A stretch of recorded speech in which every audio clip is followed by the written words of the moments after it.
Gustavo, muchas gracias por la excelente y abarcadora presentación. Yo quisiera proponer lo siguiente, que recabáramos ahí 3, 4 preguntas y volvemos a la mesa e tu las contesta em conjunto, não? Sim. Então as pessoas se... Então, comecemos aqui, eu encareço realmente que as pessoas façam perguntas... Débora Barembon é aqui primeiro, a embaixadora aqui, depois atrás. Acho que peço que as pessoas se identifiquem brevemente. Buenos días. Me molesta mucho en su presentación, en la segunda parte, que usted usted mezcla religiosos y ortodoxos y no hace un espacio para los judíos liberales. Nosotros acá en Brasil tenemos una corriente liberal muy fuerte y que fue a Israel también. ¿Dónde coloca usted a los judíos liberales en Israel? Es muy sorprendente y muy molesto para nosotros. Yo vengo de una familia, mi abuelo fue director de la principal escuela judía en São Paulo durante 25 años. La familia del ministro Laffer estuvo muy presente en esa escuela, el colegio Adhia Renascença en portugués. Y esta gente está en el fondo de la cultura judía en Brasil y también de muchos que hicieron allá. ¿En dónde queda esa gente? ¿Por qué ortodoxo y religioso es lo mismo para usted? No, dije. Atrás. Sí. Buenos días. No, Mesolati.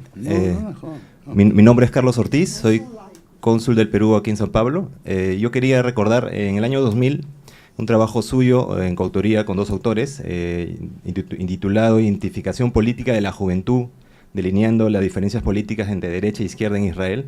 Sostiene que la diferencia de ambas posturas se fundamentan en 2 ejes, nivel socioeconómico y sentido de religiosidad.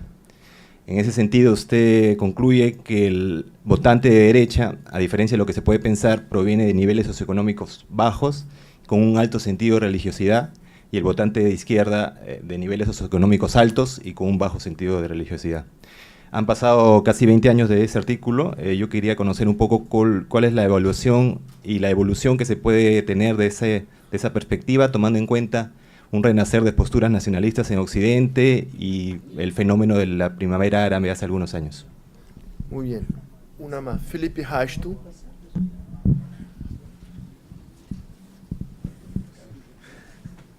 Es una pregunta. ¿Cómo ve la sociedad israelí y los 4 elementos o que sea, en relación a los judíos que están fuera de Israel? ¿Cómo lo ven? ¿Cómo lo sienten? Curioso. Mais uma última atrás. Ali, ó. Levanta a mão para a pessoa te... Uma mais. Aí. A última lei aprovada, a questão de 2 semanas, 1 mês, há uma gritaria muito grande. Até que ponto os que gritam têm razão? Ok. Gustavo, volvemos a ti ahora. Ok. Perdón, pero no los he excluido a los judíos no ortodoxos, ni a las corrientes conservativas o reformistas. Son considerados en Israel parte del grupo Mesorti. Y por lo tanto, cuando son intervenidos se autoidentifican como Mesorti. El conflicto, digamos, la representación de los grupos no ortodoxos judíos en Israel es pequeña, y el conflicto grande es con el judaísmo en el mundo, es decir, entre Israel y el judaísmo en el mundo, que ese es el conflicto más grande y más preocupante, que probablemente es el que llevó a Herzog a convertirse en el presidente de la agencia judía justamente para eso. Pero es un conflicto grande, pero no es un conflicto interno, es un conflicto más externo, es decir, está más representado en la vida cotidiana. Yo entiendo que para los judíos que se identifican con las tendencias liberales del judaísmo les molesta mucho en Israel, pero en Israel mismo es un grupo relativamente chico. La gran masa está en las relaciones entre Israel y Estados Unidos, y la comunidad de Estados Unidos y la comunidad de todo el mundo en realidad. Con respecto al análisis, eso no cambió mucho. Es decir, uno de los problemas más grandes de la política israelí es la estabilidad y la polarización de los que votan. Como decía antes, el polo que se identifica más con Israel como Estado judío es el polo religioso, es el polo nacionalista y es también, tiene una gran influencia en las clases bajas. Me estaba contando un taxista, un amigo mío que viajaba con un taxista y decía, decime, teniendo en cuenta las investigaciones que está pasando el primer ministro, ¿qué es lo que pensás? Y dice el taxista, Bibi es Dios, no se lo toca. No se lo toca. Es el rey, no se lo toca. Así que la polarización es muy grande en la sociedad israelí y es uno de los grandes problemas que no hay mucho movimiento de votos, de campo a campo. Por lo tanto, soy muy pesimista, es decir, los votos no se mueven. Hubo momentos históricos en los cuales hubo movimiento, pero los votos no mueven porque están basados no en discusiones políticas abiertas, de expresión libre, sino están en alguna medida basadas en cuestiones que son paroquiales, digamos, o tribales, si querés, en las tribus. Bien. Así que lamentablemente es muy consistente y no cambia mucho. Esos son los sectores. Diría que el único cambio es que, digamos, hay un movimiento al partido centrista de la PIT, de los sectores, en especial de los sectores, digamos, liberales de la clase media alta, y un poco de sectores que tradicionalmente no apoyaban, pero no muy chicos el movimiento. Lo vimos en las últimas elecciones que parecía que la derecha iba a perder y al final no pasó, porque a último momento la gente votó de acuerdo a su pertenencia, digamos, paroquial o tribal, que de acuerdo al pensamiento claro. Las relaciones de Israel con los judíos del mundo, conflicto muy grande, muy conflictivas hoy en día. Muy conflictivas justamente porque lo que empezamos acá. Es decir, la tensión entre religiosos y ultrarreligiosos en Israel es transformada en una relación muy, pero muy tensa con gran parte del judaísmo mundial que pertenece a los sectores mesortín y reformistas. Y digamos que esa tensión es muy grande.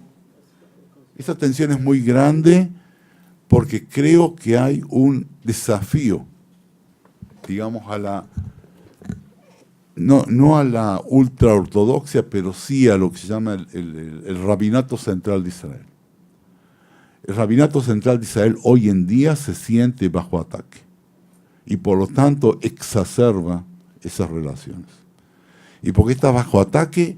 Primero por la cuestión de la kashrut. Hay ya un desafío a la kashrut, kashrut es la cuestión de la comida que tiene que pasar, la comida que es aceptada religiosamente. Hay sectores dentro de los religiosos mismos que exigen romper el monopolio de la Rabbanut Rashit y otorgar a otros grupos la posibilidad de dar la kashrut, que no sea un monopolio, que haya competencia. Hay una declaración de la Corte Suprema de Justicia que le dijo al rabinato, todos los que son empleados de la kashrut no pueden ser empleados de los negocios. Tienen que ser empleados de la Rabbanut. Hoy en día los que pagan son los negocios. Que dicho sea de paso, eso es lo que aumenta mucho el precio de los hoteles y de la comida. Había un programa de televisión que mostraron, fueron un sábado, un hotel en Eilat, para investigar por qué un hotel en Israel cuesta tan caro, cuesta muy, muy caro. Y una de las cosas que encontraron, que el que tiene que cuidar la kashrut, como es sábado que tiene que cuidar la kashrut, entonces él viene al hotel, pero no viene solo. Porque ¿cómo va a ser el Shabbat sin la familia? Viene con toda la familia. Y claro, no viene solamente con la esposa, viene con los 6 hijos. Entonces hay que pagarle 4 habitaciones.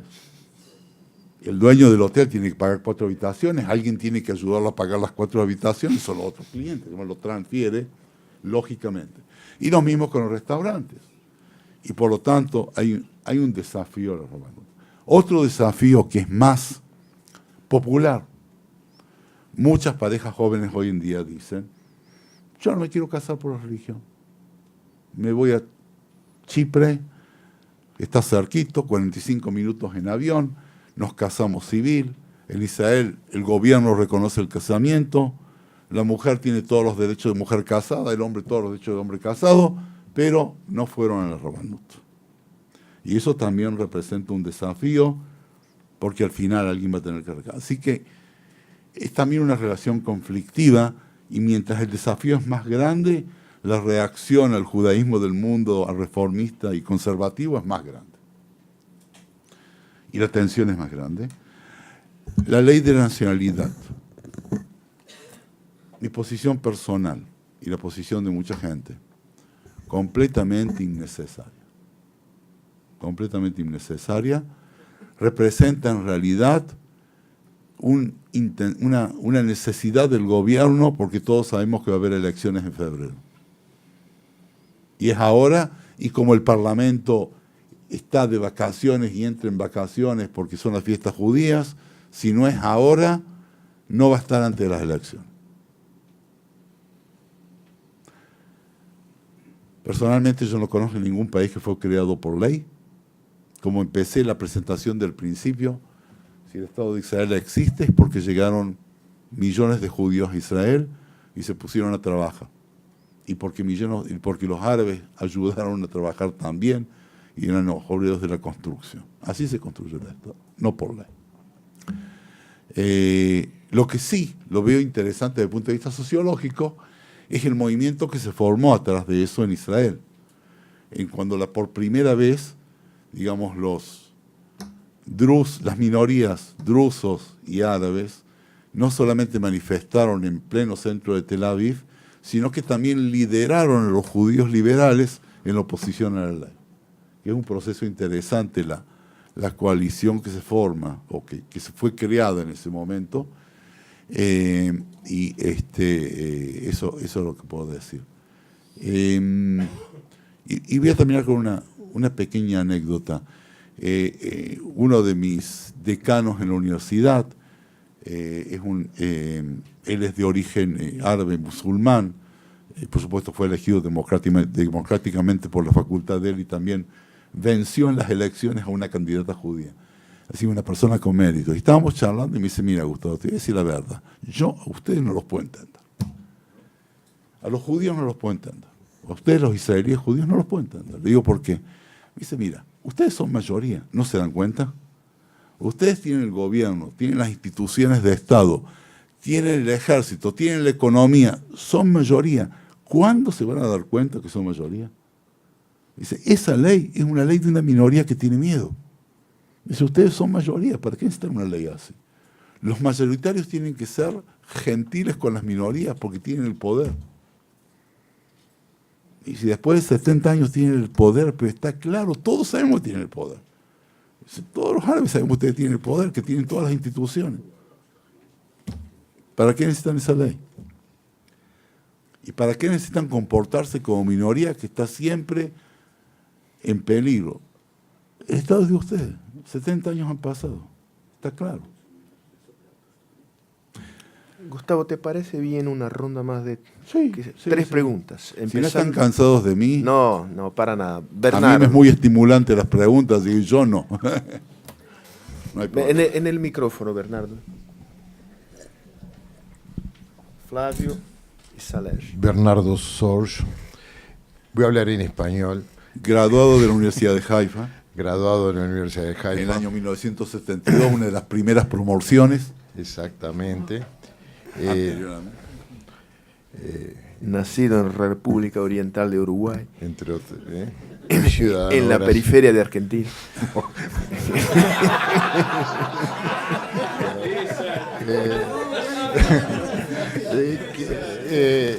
por un una cuestión de argentino se anima a decir respeto una cosa así. público no voy a responder y no voy a ofender a ningún familiar de Sergio. Sobre todo mi madre que está muerta. Y tu padre un santo. Lo que tú indicas, obviamente con todas las especificidades de Israel, que sabemos que hay procesos hoy a nivel global donde la democracia está muy tensionada y hay, dependiendo de cada país, más o menos, hay una cierta alianza que se ha formado entre, digamos, grupos nacionalistas de derecha, seculares, y grupos religiosos más o menos ortodoxos que se repiten en Israel. Tu foco fue la sociedad israelí, fue excelente. Ahora, ¿no valdría también mencionar, digamos, el elefante en el cuarto, que son la ocupación de Israel, que de alguna forma es la que en buena medida explica lo que está pasando en el proceso político interno? Dos preguntas más. Flávio Sí. Bittelman y Saleh. No, ahora terminamos. Ok. Flávio Bittelman.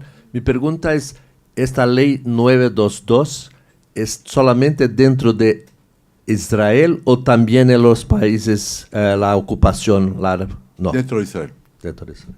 Saleh. Stefan Schale, Salege é brasileirado, né? Posso perguntar em português? Sim, claro. Eu sou do tempo que o Partido dos Trabalhadores em Israel teve uma influência fundamental no seu desenvolvimento. O que tanto no aspectos sociais como construção do próprio Estado de Israel. O que aconteceu? Número 2, o seguinte: quais são as diferenças econômicas e sociais entre a comunidade árabe e a, vamos dizer, comunidade judia, a renda, a posição na sociedade social, etc. E terceiro, vocês têm estudado o que aconteceu, o que aconteceu com outras, porque árabe será sempre árabe e judeu será sempre judeu.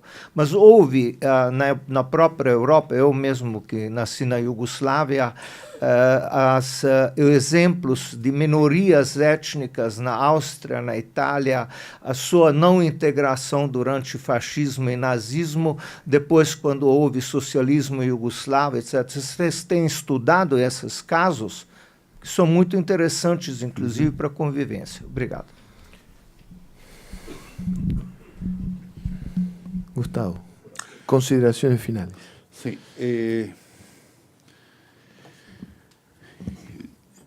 La verdad, Bernardo, que no estoy seguro que la coalición es entre nacionalistas, seculares y religiosos. Me parece que son nacionalistas religiosos y religiosos, que tienen tendencia muy fuerte a sobrevalorar los valores religiosos. Y lo veo bastante en los partidos gobernantes hoy en día, en los miembros del Parlamento del partido gobernantes, que no demuestran mucho de secularidad. Es decir, el partido, digamos, en el Likud, históricamente había un grupo liberal, pero no existe más. No podemos dar los nombres. Dan Meridor no está en la política, se fue porque casi lo echaron, porque era demasiado liberal para ellos. Él realmente representaba una línea liberal.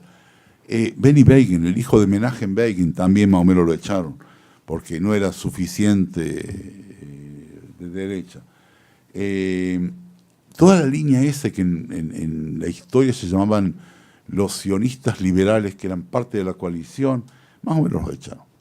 Así que es nacionalismo muy, pero muy relacionado a la religión.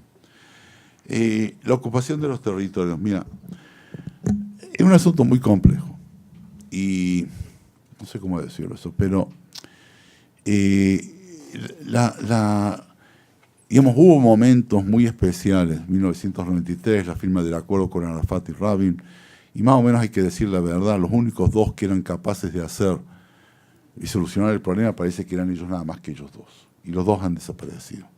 A partir de ese momento hay fuerzas de inercia y también fuerzas nuevas en el Medio Oriente, que es como dicen, sí hay que hablar, pero ¿sabes qué? La situación está bien, así como está. Y no solamente del lado judío. La autoridad palestina está muy contenta en la vida cotidiana con la situación actual. Ellos mismos no buscan la forma de entrar en negociaciones porque existen como autoridad palestina con sus ventajas institucionales y económicas, y se han convertido en una élite con, como decimos en sociología, la ley de hierro de la oligarquía. Exactamente, llegaron ahí. Entonces ahora vamos a hacer todo lo posible para no cambiar la situación. El menos interés que ellos tienen es Gaza. Es decir, ellos siempre van a decir, somos un solo pueblo, Gaza y la Cisjordania somos todos juntos, pero nosotros a Gaza no entramos. Que jamás se quede ahí, nosotros con Hamas no queremos hablar, tenemos suficiente. Entonces, estamos en una situación verdaderamente desesperante en la cual lo que tendría que haber en las direcciones es un intento de solucionar la situación. Aparte de todo lo que pasó en el Medio Oriente. Es decir, en el Medio Oriente, la guerra civil de Siria, que ocupó mucho a los países árabes, entre los que apoyaban a la oposición y apoyaban al gobierno, básicamente la coalición de Arabia Saudita y los países de los Emiratos contra Irán, que apoyaba a Assad. Irak, que en realidad se convirtió en un estado chií, y toda la preocupación que tienen todos los países árabes de esa zona, incluido Egipto y Jordania, de la posibilidad de que Irán se convierta en un estado atómico y en una potencia de la zona, y la tensión que hay también. Resulta que no solamente la tensión no es entre judíos conservativos, reformistas y ortodoxos, también entre Shiim y Sunim, musulmanes de la Shia y musulmanes de la Sunni.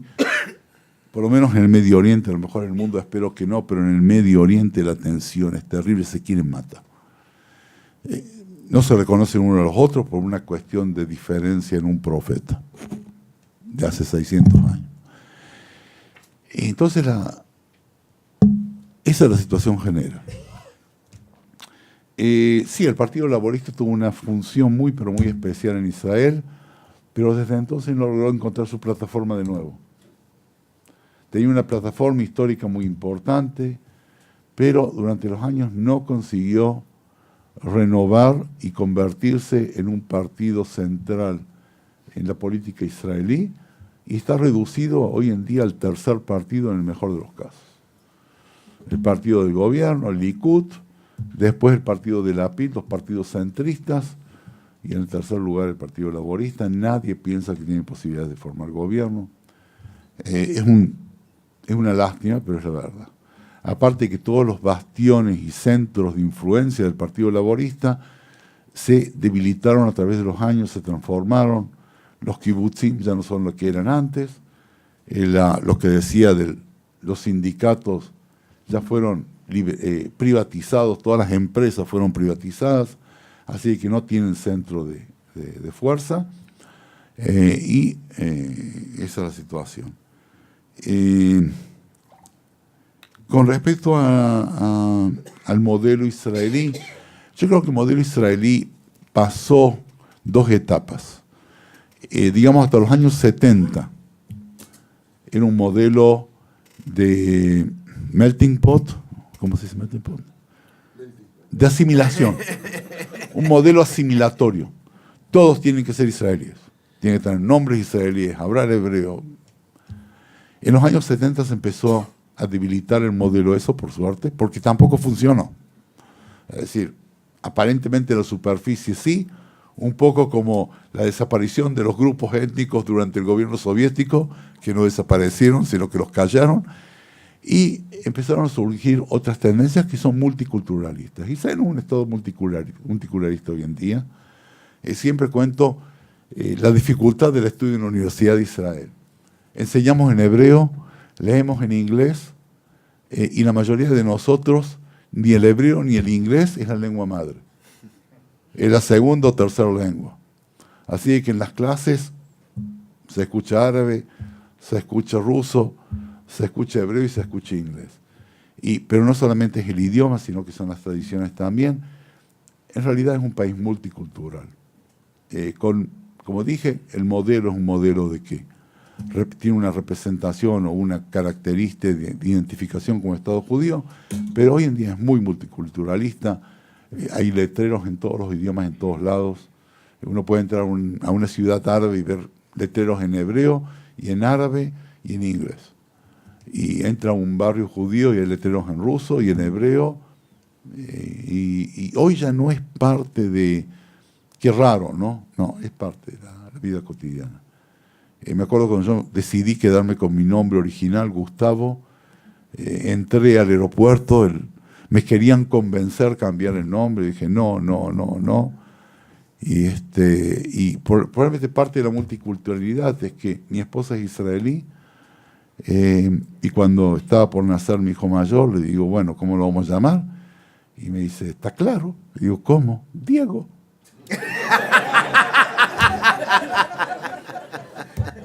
Y Diego se llama Diego hasta el día de hoy, ya tiene 35 años. Pero no Maradona, ¿no? Solo Diego. Y el segundo le digo a mi esposa, y bueno, ¿cómo lo vamos a llamar? Me dice, ¿está claro? Le digo, ¿cómo? Gabriel. Le digo, ¿por qué? Batistuta. ¿Está claro? Lamentablemente ninguno de los dos fue futbolista, pero uno están en el campo de la computación, son buenos chicos. Buenos padres también, pues yo soy abuelo. Pero eso representa el multiculturalismo, es decir, ya ponemos nombres que no son nombres de la Biblia, son nombres que pueden ser nombres extranjeros. Mi nieta mayor se llama Emily, nombre muy bíblico. La segunda se llama Libby, también ese sí es bíblico, pero puede ser de todas formas. Bueno, con esta anécdota muy judía y muy argentina, yo quisiera terminar y un aplauso muy caluroso.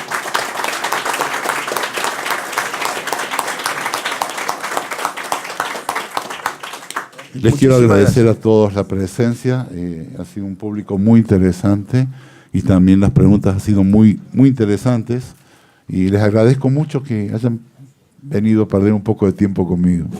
A usted.